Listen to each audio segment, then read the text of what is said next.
Dans cette séquence, nous allons voir comment créer un style de caractère, puis comment l'utiliser dans un style de paragraphe. Enfin, nous utiliserons différentes méthodes pour appliquer ce style de paragraphe aux différents paragraphes que vous voyez ci-dessous. Ici, j'ai saisi les différentes étapes qui vont être traitées dans cette séquence. Commençons par sélectionner ce premier paragraphe. Je voudrais régler son corps à 10 points. Je vais laisser Myriad Pro puisque cela me convient. Je vais maintenant modifier l'aspect des premiers mots, étape 1, et passer ce texte en bold. Maintenant que le texte a l'aspect voulu, je vais créer à partir des premiers mots un style de caractère. Pour cela, je vais dans la palette Style de caractère, puis en enfonçant la touche Alt, je vais cliquer sur cette icône. Cette touche Alt va me permettre de renommer à la volée le style de caractère. Je le nomme étape. J'applique à la sélection et j'ai ainsi défini mon style de caractère.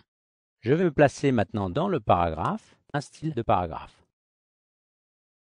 Comme précédemment, avec Alt enfoncé, de manière à pouvoir renommer le style, je vais cliquer sur cette icône.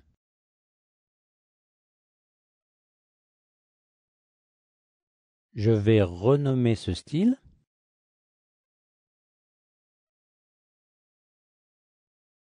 Puis choisir ici l'option lettrine et style imbriqué.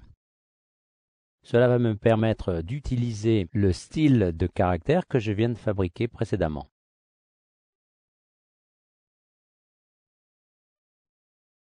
Ici, je sélectionne étape et à la place d'un mot, je vais choisir 2 points.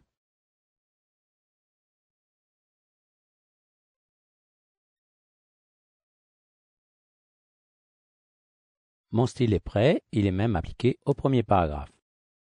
Pour l'appliquer au paragraphe suivant, je vais cliquer dessus, puis sur le nom du paragraphe.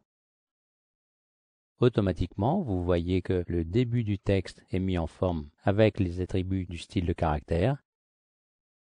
La suite du texte prend le reste du style de paragraphe. Je vais appliquer ce style au troisième paragraphe par une autre méthode. Elle consiste à cliquer dans le paragraphe et à taper commande entrée ou contrôle entrée. Puis, avec les touches fléchées, choisir le style voulu. Ici, étape para. Je valide en tapant entrée.